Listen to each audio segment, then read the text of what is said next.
তো hello everyone, আমরা সকালবেলা রিসর্ট থেকে বার হচ্ছে কিছু বাজার করার জন্য, মানে আমাদের রান্নার যে এস্টিমেটগুলো আছে সেইগুলো। আমরা সমুদ্রপৃষ্ঠ থেকে মোটামুটি 586 মিটার 585 কিলোমিটার উপরে আমরা মিটার বলে দিয়েছি। এটা হচ্ছে পুরুলিয়া হিল টপ, মানে সান্তাল বাড়ি এই জায়গাটার নাম।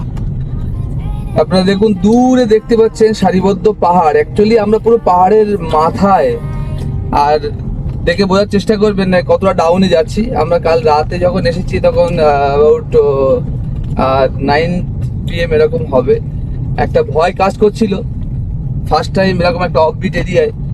আর একটা জিনিস যেটা বলবো, এই পাশে যে গাছগুলো দেখছেন না, এগুলো কিন্তু কোনো সাধারণ গাছ নয়, এটা হচ্ছে পলাশ ফুল গাছ।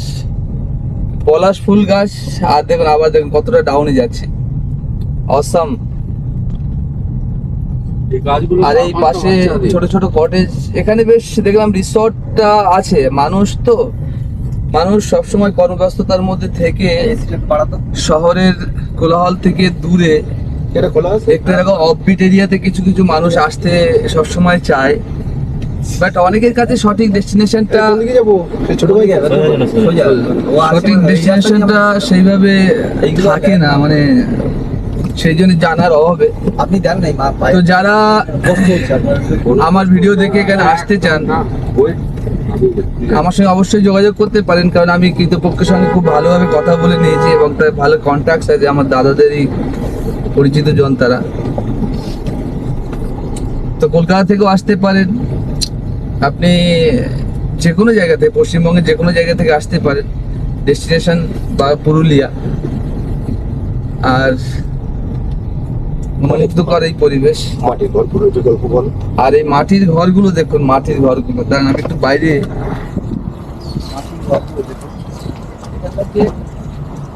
গ্রাম্য কালচার যেটা, গ্রামের পরিবেশ যেটা, একদম আদিবাসীদের পরিবেশ।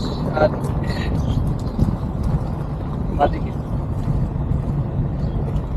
আর হচ্ছে এই জায়গাটা এসে কালকে কনফিউজ হয়েছিলাম রাতে, আমরা কোথায় নামবো আমাদের ফাইনালি আমরা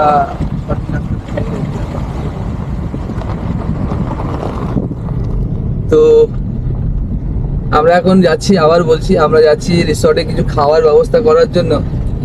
অ্যাকচুয়ালি এই সময়টা অফ সিজন, মানে ঠান্ডার সময়টাই বেশি মানুষ এখানে আসে, এই সময়টা কমই আসে। তার জন্য আমরা নিজেদের মতোই একটা ম্যানুয়ালি এখানে ব্যবস্থা করেছি। আমাদের কাছে সবাই আছে, পাইলট আছে, কুকার আছে, ড্যান্সার আছে, ইনফ্লুয়েন্সার আছে, আধিকারিক আছে, বিজনেসম্যান আছে। আর সব থেকে বড় আমাদের কার্তিক স্যার, মানে কার্তিক গণেশ নাম শুনেছেন তো আপনারা জানেন। আপনারা এখানে আসুন, কোনো অসুবিধা হবে না। অফ সিজন, অন সিজন, ঠিক আছে। এখানে আপনারা এখানে আসবেন, দাদা আপনাদেরকে হায়ার করবে। আর দাদা যখন মধুসূদন আছে, ঠিক আছে, মধুসূদন আমাদেরকে বাইরের এই জায়গাটা দেখুন, ওহ অসম অসম, মানে এত সুন্দর পরিবেশ যে আপনি মানে মুগ্ধ হবেন। চারিদিকে পাহাড়, নিস্তব্ধতা, এবং গাড়ির ভিতর থেকে আমরা দেখছি, বিশ্বাস করুন একদম মন ছুঁয়ে যাচ্ছে। তাই আপনাদেরকে বলবো, দার্জিলিং বা সিমলা, গ্যাংটক বা লোনাওয়ালা মুম্বাইতে তার মতো যদি টাচ নাও হয়, কিন্তু আপনি সেই ফিলিংস 100% পাবেন। আমি এসেছি, আমি 2 দিন এখানে স্টে করছি, এই সৌন্দর্য দেখে সত্যি মুগ্ধ হয়েছি। এবং দূরে দেখুন ওই পাহাড়গুলো দেখা যাচ্ছে, ওই পাহাড়গুলোও কিন্তু সারিবদ্ধভাবে দাঁড়িয়ে আছে। আর পিছনে এই যে জঙ্গল দেখছেন না, একদম যেন প্রকৃতি নিজের হাতে সাজিয়েছে। অসাধারণ একটা পরিবেশের সাক্ষী, অসাধারণ একটা যাত্রা। আপনাদেরকে বলবো, আবার বলছি, মানে পুরুলিয়া হিল টপ, শান্তিপুর বা শান্তারাম পল্লী, যেটা আমি আমার ডেসক্রিপশানে অবশ্যই আপনাদেরকে বলে দেবো, লিখে দেবো, আপনারা যোগাযোগ করতে পারবেন। আর এই পাশেও দেখুন কিছু কনস্ট্রাকশন হচ্ছে, আর গাড়ি যাচ্ছে কতটা ডাউন, আবার কতটা ডাউনে যাচ্ছে দেখুন। এখান থেকে ওইভাবে ডাউন হতে হবে। 585 মিটার নিচে আমরা নামবো ভূপৃষ্ঠ বা সমুদ্রপৃষ্ঠ থেকে। তো ভয়ও লাগছে, শিহরণও লাগছে, এবং আবার দেখুন কতটা ডাউনফল হচ্ছে এখানে।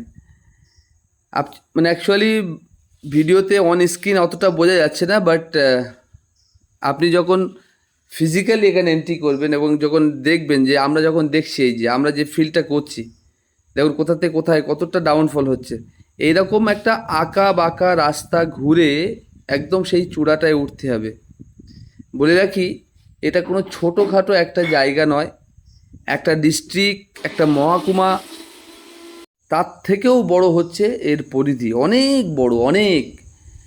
আপনি ভাবতে পারছেন 10 কিলোমিটারের উপরে হচ্ছে আমরা মানে ড্রাইভ করে উপরে উঠেছি। আবার ওখান থেকে আগামীকাল আমরা মানে গতকাল আমরা আর এক জায়গায় গিয়েছিলাম, সেটা বলরামপুর। তো বলরামপুর যেতে গিয়েও আমাদেরকে ঠিক এইভাবে প্রায় 12 থেকে 14 কিলোমিটার আমাদেরকে যেতে হয়েছে, নিচে নামতে হয়েছে, যেতে হয়নি, নিচে নামতে হয়েছে, গিয়ে তারপরে সমতল পেয়েছি আমরা। মানে ভাবা যায়, অসাধারণ এই পরিবেশ আপনাদের কাছে আমি তুলে ধরলাম। এবং এখানে আমার স্টোরেজ কম থাকার জন্য আমি সেইভাবে সুন্দরভাবে আপনাদেরকে ফুটিয়ে তুলতে না পারার জন্য আমি আন্তরিকভাবে দুঃখিত। কিন্তু এই ট্রিপ আমাকে শিখিয়েছে আমার আরও কিছু আনুষঙ্গিক জিনিস নেওয়ার প্রয়োজন আছে, তাই সেইগুলো আগামীতে নিয়ে আসবো আবার আপনাদের সঙ্গে। এবং এখন এই যে সুন্দর মুহূর্তগুলো, সুন্দর পরিবেশগুলো দেখুন, সত্যি মানে আপনাদের এখানে দেখে যত ভালো লাগছে, আমরা ইনফিল্ড এখানে আমরা দেখছি সত্যি আরও সুন্দর, মানে হওয়া মানে সৌন্দর্যের সাক্ষী থাকছি। তো থ্যাংক ইউ সো মাচ। আপনারা দেখুন, আমি অ্যাডিশনাল একটু ভয়েস ওভার করলাম, না হলে আপনারা বুঝতেই পারতেন না এখানে কি কি হচ্ছে, কারণ আমার মাইক্রোফোনটা হচ্ছে সেই কারের মানে ইনসাইডে আছে, আর এটা আউটসাইডে আমি শুটিংটা করছি, সেই জন্য আপনার ভয়েসটা ক্লিয়ার আসবে না। তাই বলছি, এটা একটা পাহাড়ি রাস্তা, পাহাড়ের উপরে একটা সাঁওতালদের মানে ভূমি একটা, এটা এখন দেখতে দেখতে সেই গ্রামের মধ্যেও ঢুকে পড়েছি। এই যে এই ঘরগুলো দেখছেন, এই যে মাটিটা হচ্ছে এই পাহাড়ের মাটি, সঙ্গে গোবর মিশিয়ে দিলে সিমেন্টের মতো কাজ করে ভাই, সিমেন্টের মতো।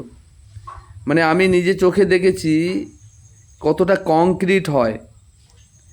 আর এই পাহাড়ের উপরে কিন্তু একটা পাকা ঘর আমাদের মতো কনস্ট্রাকশন করতে গেলে যথেষ্ট ব্যয়বহুল, নট অনলি ব্যয়বহুল, আপনার ইনস্ট্রুমেন্ট, মিস্ত্রি, বাকি আনুষঙ্গিক জিনিসগুলো এখানে নিয়ে আসা একটা অসাধ্য প্রায় বললেই চলে।